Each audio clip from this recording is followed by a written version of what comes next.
Hey folks, it's Maxie here and welcome to a brand new TEW2020 video. You join us today for halfway through 2027 as you have the 2027 edition of AEW Fyter Fest. A bit of pressure considering last year's show was a full 100 thanks to the boosts and a very strong main event. Hopefully our main event does the business tonight. Konosuke Takeshita defends against RUSH, that World Championship, so really intrigued to see how that goes. It's maybe been a pay-per-view, it's been a little bit cursed. As you can see, we're absent workers. All Ego Ethan Page has decided to go and run his company and not defend his newly won championship, the All Atlantic Championship, which is now the International Championship, after All Ego Ethan Page defeated El Generico on an episode of Dynamite, and him and Cody Rhodes had a rechristening of the belt to become the International Championship. Done it in Dynamite so I could do the rematch tonight, and that happened. You can see there, Colton Gunn is going to be here, so we are going to see the Gun Club at one point. And we're also going to see Lewis Howley join. Sam Stoker's already here. So yes, boys, they're coming to AEW. The other big one to address there is Parker Boudreaux. Your AEW Collision World Champion decided to turn up to the show wasted on painkillers. He's on an open contract, so we couldn't send him to rehab, so he's been sent home. And tonight, during the course of the show, we'll vacate the Collision Championship before we go ahead and decide to crown a new champion. Also got Jacob Fatu there. It might be time to bring a true tribal chief to AEW.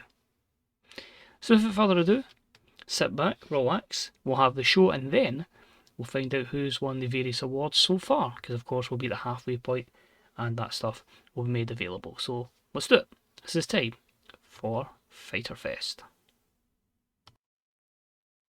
So we are here at the Beaver Stadium, 90,480 fans in attendance, and we start off with a nice little feud that's been going on at Rampage, and that has been Keith Lee and MJF. MJF has been, well, it's as if Keith Lee has his number. Basically, he's not been able to get the better of him. Keith Lee defeated him on Rampage with a victory over countout because MJF just went, I've had enough of this, I can't deal with it. So rematch here on the pay-per-view. An exceptional matchup saw MJF defeat Keith Lee in 1409, illegally using the ropes for leverage. A very respectable opener in the form of an 88. 91 performance for MJF. Excalibur and Tom Phillips doing some good work together at ringside. And this was a steal the show match, but an 88 is a pretty solid opener. Moved along to a matchup for the Shine Championship. Of course, Priscilla Kelly now on another defence here as she took on Yuka Sakazaki, who's been picking up a great run of victories.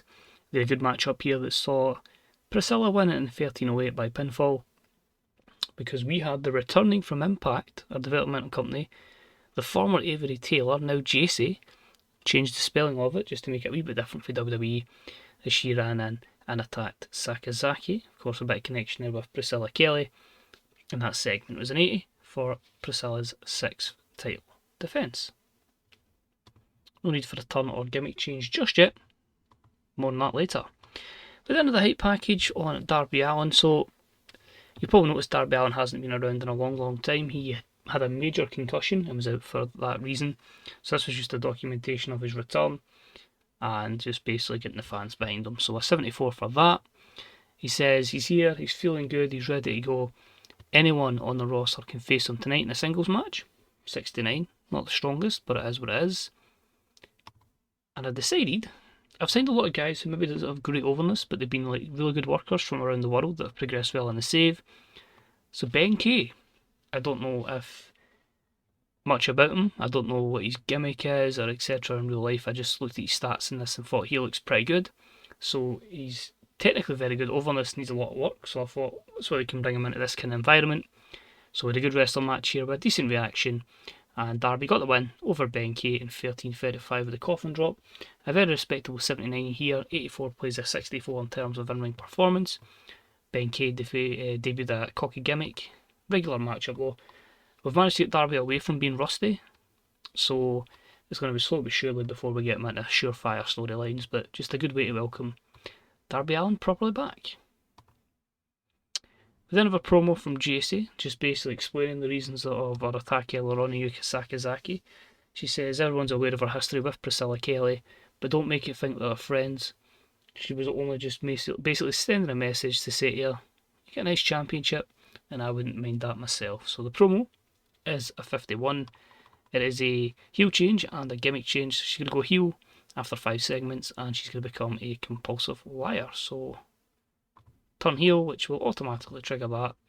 Adequate for her gimmick, and the turn was a complete success. Perfect. You'll love to see it. Next up, we had the AEW Collision Tag Team Championships. The Acclaimed have barely defended them due to the lack of a tag division on Collision, but we have some teams over there, and we had a good wrestling match here and a decent reaction from the crowd, and it was the GYV, the Grizzled Young Veterans, who defeated the Acclaimed in FTR in 13:37 when Zach Gibson submitted Max Caster with a Shankly Gates, meaning your new AEW Collision Tag Team Champions, Grizzled Young Veterans. And I felt like they've been unlucky. They've been one of just 2 teams that have been heels on the Rampage brand, so they've lost a lot. But this is my proper chance to go, shoes off, let's do this, let's give them a push. It's time for the Grizzled Young Veterans. Next up was a match for the TNT Championship, and it saw a good matchup here as Daniel Garcia challenged Swerve Strickland for the belt. He obviously had decided he's motivated by Bryan Danielson to make the move here, to make the chance on Swerve. But Swerve picked up the win in 13:37 with a Swerve Stomp because Bryan Danielson turned on Daniel Garcia. 83, Swerve were 89, a 66 for Daniel Garcia, who was off his game. Both guys with great chemistry together, but it's another turn tonight. It's a heel turn, 6 segments, and he turns heel. 83. There'll be stuff on that as time goes on, but basically it's going to be a storyline of, I was with you for 2 years, I don't feel you've developed as much as you can. I feel like Danielson's in a massive decline, so I kind of want to get that one last run of him as just kicking people's heads in, basically. Next up, we have a matchup between 2 heels for the AEW Zero X Championship. Chris Bay has been on a tear, and he challenges the champion Isaiah Cassidy, and we had about here that had great wrestling and good heat, as Chris Bay picks up the win in 12:28 with an art of finesse. He's finessed the belt from Isaiah Cassidy, but an 84 and 87 from Chris Bay, 74 from Isaiah Cassidy. Some good stuff there, and that was just a regular match as well, so good stuff. Moving along, we had the Trios Championship on the line, and this was also in a heel versus heel match. I decided I wanted the Nightmare Evolution, very creative name as you can tell, to lose the belts, so I thought, why don't we put them on? As soon as I signed Aaron Tenier, I thought, well, we've got United Empire. I do have obviously Will Ospreay, he's heel, so I thought we'll make my trio. I've really underutilised Kyle Fletcher and Mark Davis, so we had here a good wrestling match, decent reaction from the crowd, and they picked up the win over a Nightmare Evolution, Wardlow, Orton and Holiday in 10:05 when Fletcher pinned Orton with a Tombstone Piledriver, because Orton's obviously the Ric Flair of the group. He's over, but obviously massive age decline, physical decline here, so it means I can freshen up my trios division a little bit, and we can start to work on, Wardlow breaking out, Richard Holiday breaking out, and obviously with them free, Ethan Page and Cody Rhodes, there's only one's got a belt now, and that is All Ego Ethan Page. So another change, and it is the Trios Championships. We then had a little backstage segment where Jon Moxley was getting ready to come to the ring to take on Pete Dunne. Obviously, it's the match that was set up at the last event. However, Pete Dunne gets the upper hand and he decimates Jon Moxley, completely destroys him. Before out of nowhere, it's Tyler Bate that comes to the aid of Moxley and just says, you know what, you can't take him on, he's a beaten man. Do you know what? I'll step forward and I'll face you and I'll take you on for this tonight at Fyter Fest. So basically, Bate turns face. Moxley had an injury from one of the last shows there, so he can wrestle, but it's like working through, and I'd rather not risk him. So I thought, we'll have the matchup go between Bate and Dunne. It can give me stuff with Moxley, and Bate was due a face turn anyway, so it all added up. And that is a 76 rated segment. So we'll handle the change. 5 segments. He's going to turn babyface as the future. And initial rating of great. Turn was a complete success. Perfect stuff. The match itself was really good, superb matchup. Pete Dunne defeats Tyler Bate in 13:49, using the ropes for leverage, so a lot of heel tactics there. They brought an 89, obviously steal the show match, and that was with Pete Dunne off his gains, so overall, very happy with that. Next up, we had a matchup between Kevin Steen and Cody Rhodes. Obviously, meant to be Generico and Ethan Page as well tonight, but with him not being here, we saw just one matchup take place, and Kevin Steen got the win over Cody Rhodes in 17:51 with a sharpshooter. 86 played an 82 in an 86 rated matchup. Kevin carries it with psychology, but overall, a good win for Kevin Steen. And after it, we just basically have Steen and Generico calling out that chicken shit Ethan Page and just saying the next episode of Dynamite, we will see Generico versus Ethan Page for the International Championship belt. So next up, I had a little segment here. I'll just explain it. Obviously, it's not what it says there, but basically, your major authority figure is Dwayne Johnson, one of the main guys here, but obviously CM Punk is a big figure in Collision. And he just says, well, you obviously know the situation with Parker Boudreaux. Are you cool with us vacating the Collision Championship? Dwayne's like, that's cool, that's fine, no worries, let's do it. This matchup coming up will be a fatal 4-way for that championship belt. So 82, we've addressed it. He's sent home, and we'll see what we do. We'll try and see if we can get him in a written contract to send him to rehab. So that sets that up. Championship is vacated. Matchup itself wasn't very good, which is a bit of a shame. Good matchup though. Powerhouse Hobbs defeats Clark Connors, Drew Galloway and Sammy Guevara in 13:49 when Hobbs pinned Clark Connors with a frog splash, meaning that your Collision champion is Powerhouse Hobbs.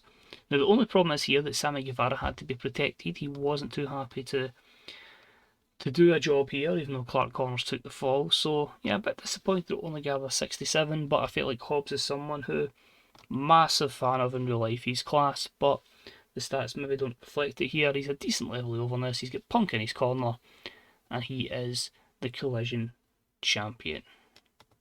And after the matchup, him and Punk celebrate that you're new champ in the reign of Hobbs. The latest chapter of the Book of Hobbs begins, which is at 76. We then have another matchup from Collision brand, and that was for the Queen of AEW Championship. Konami has been on a run, but so has Sareee. And these two done battle in a pretty fantastic match here. Great matchup, great wrestling, decent reaction from the audience. And Konami defeats Sareee in 13:42, giving a 6th defence of the Queen of AEW Championship for Konami. The promising thing is, like, she's at an overness level now where she could probably move to the other brands and be competitive. Saree's probably there as well, so it seems like every woman that's had the Queen of AEW Championship has benefited from it, and an 85 is a pretty solid result there for our semi-main event. We then have a little hype here for Kota Ibushi. He has signed. He's not in a matchup tonight. I wanted to kind of wait a bit before we properly start giving him matches, but a 58. And another note, as you can see there, a bit of sad news actually, as you can see from a road agent.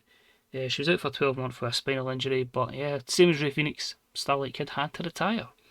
So I'll probably do the same as I've done with Ray Phoenix. We'll give her like maybe a year or two out, and then we'll maybe use that and we'll bring her back. But yeah, I was really looking forward to pushing her. She was someone I was really high on.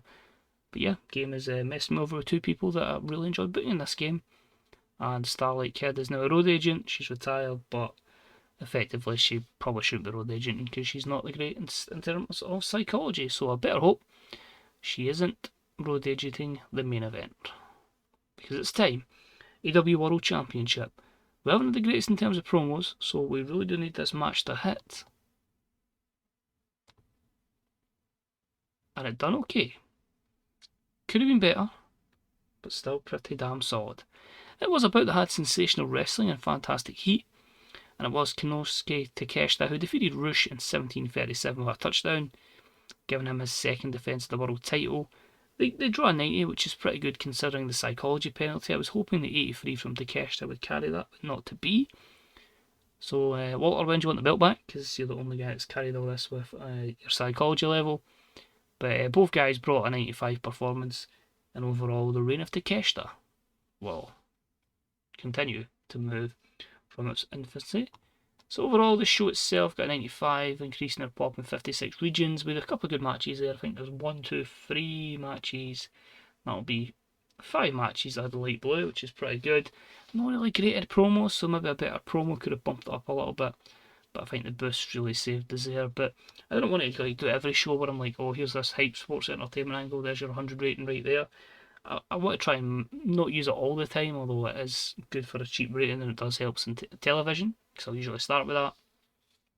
But I'm wondering, is Takeshita going to win Wrestler of the Year? I'll drop the video on pause and I'll see you there, because this processing might take a bit.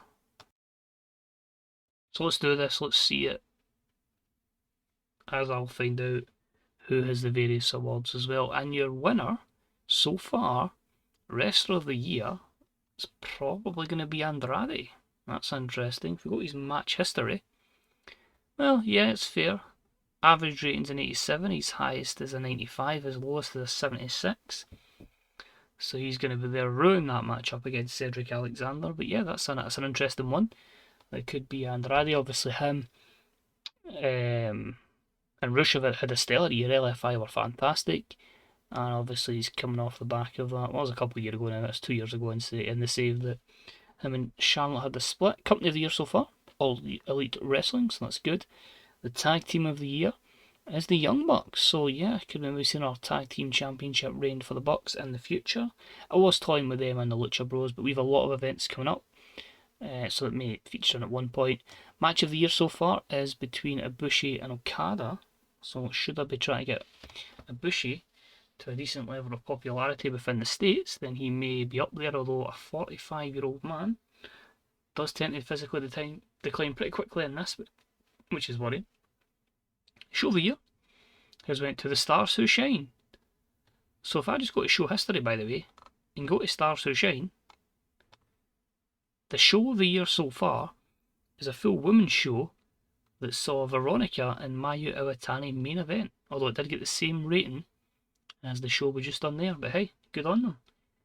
Young Wrestler of the Year, Sally Campbell, otherwise known as the artist as Veronica. So our AEW Women's World Champion, our new gen, who's now get technical up to 40, so she's making good progress. 94 nearly across the board in the States, a few places a wee bit lower, 96 in the Southwest. As I say, the skills are getting there. As I say, Brawling has went up 11 in the space of a year. Presso has went up by 10, Hardcore has went up by 11, Technical's went up by 9, Aerial by 12, and Flashiness by 10. Psychology's up 2, Experience is up 3, Respect is up 3, Charisma is the same, Microphone is the same, and Acting is the same. That's not an up. Okay, fair enough. Thought that would have. Basics is up from 51 to 80, so we've continually gave her matches, that's been good. 37 to 44, Selling, Consistency 78 to 87, 69 to 96 in Safety. Stamina is the same, Athleticism up 1, Power is the same, Toughness is the same, as is the resiliency. Star Quality, 6 Appeal, haven't really changed, but I think that's a case of, like, you saw the fantastic stats it gave her in terms of Charisma, Microphone and Acting. The pretty good Star Quality, and I thought, you know what, if we can work on the technical attributes then, or the primary skills that is here, with that psychology level, we could have an absolute wonder star here. So hopefully, as long as we play the save, that she could be massive. So Young Wrestler of the Year, Veteran Wrestler of the Year is Kota Ibushi, who we've just signed. Female Wrestler of the Year, I'm assuming, would have been, I've actually went to Mayu so far, so that's fair enough, because let's be honest, she's carrying everybody. I hope she doesn't go for an early retirement, because she's really good, although the body's a bit hurt, which is a bit of a worry. Independent Wrestler of the Year is Supernova, who at the moment is repping Triple A. Apart from that, Fyter Fest, it wasn't an absolute success. Kevin Owen has apparently been, or Kevin Steen, sorry, he's been putting on a bit of weight, so he's 43, man, it's what you expect. But we'll speak to him, we'll see what we can do with him. And we'll talk to him and try and get him to, get back into decent shape. But yeah, apart from that, just a lot of contracts expiring. I've got a lot of people not in contracts, so that's why you'll see people like Dax Harwood join RPWA, Mary Lee Rose is to retire. There's a lot of decent names that are actually retiring. But I just want to quickly go with this. You can see there, Defier offering these guys deals, that's fine. That just gives them more matches to wrestle and hone their craft. I don't mind doing that. Ricochet is now ripped. Kevin Steen's went from bulky to obese. That's not ideal. Takeshita says Saree's a lot of charisma, so he's now a locker room leader, although you could argue so is Anna Jay in this, because she's developed that much. Had it on TV on the network, so 35.80 rating, which is nearly 27 million viewers, and of course no one buys the pay-per-view, because that would be silly. So overall, pretty good stuff there, happy with that. I'm going to quickly see, not diary, news. So that was obviously WWE's mad recruitment thing. That's the reason I've got that there. When they went on this hiring spree after Vince died, Stephanie grabbed control, and you were seeing people like Cardona come back, Wyndham signed again, Chuck Taylor signed, Joey Janela, Trevor Lee back, Hansen, Hayo Watabe, Effie, Agogo, and then more again with Orange Cassidy, JTG. It was a very strange time. I was like, I mean, okay. Ace Romero, Barrett Brown, Oliver Carter. I'm like, it's not really MD that's going to threaten us, but it is what it is. So we've got all that to look forward to.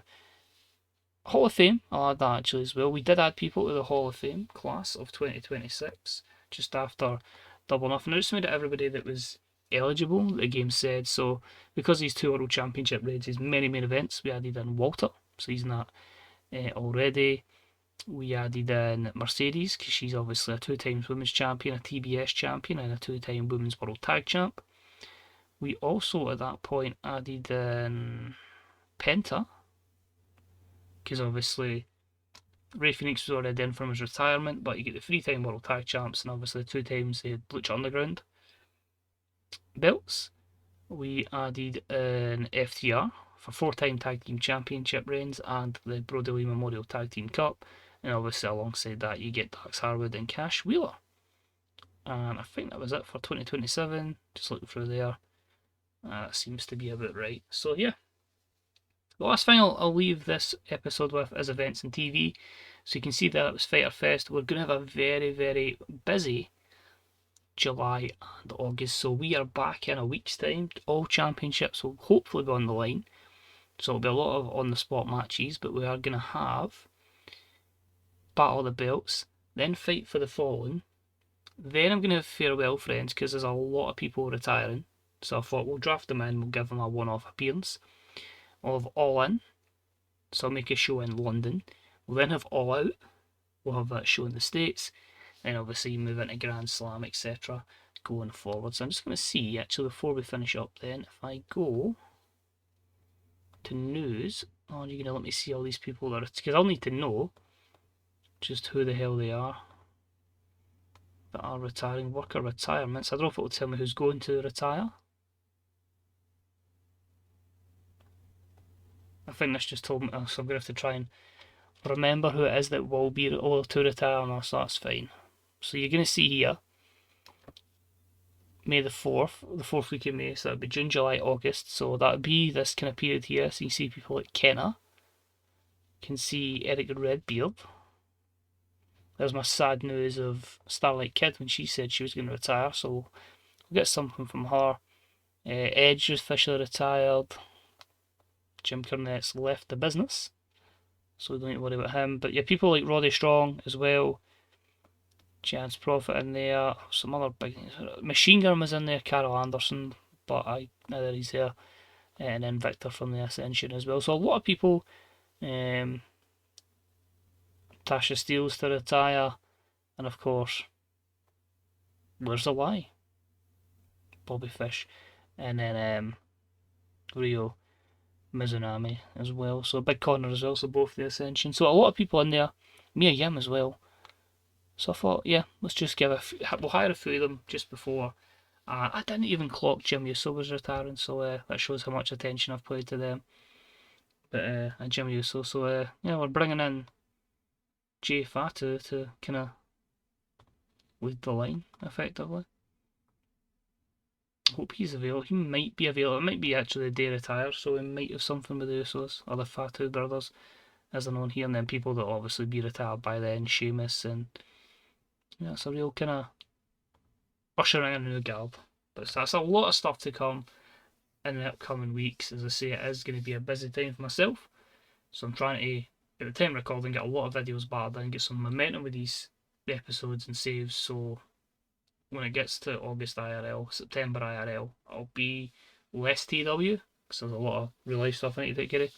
But so I can come back and be really strong November, October with some really good booking, because we still have to try and get all those 100 rated matches, 100 rated episodes, and I will try my utmost to do so.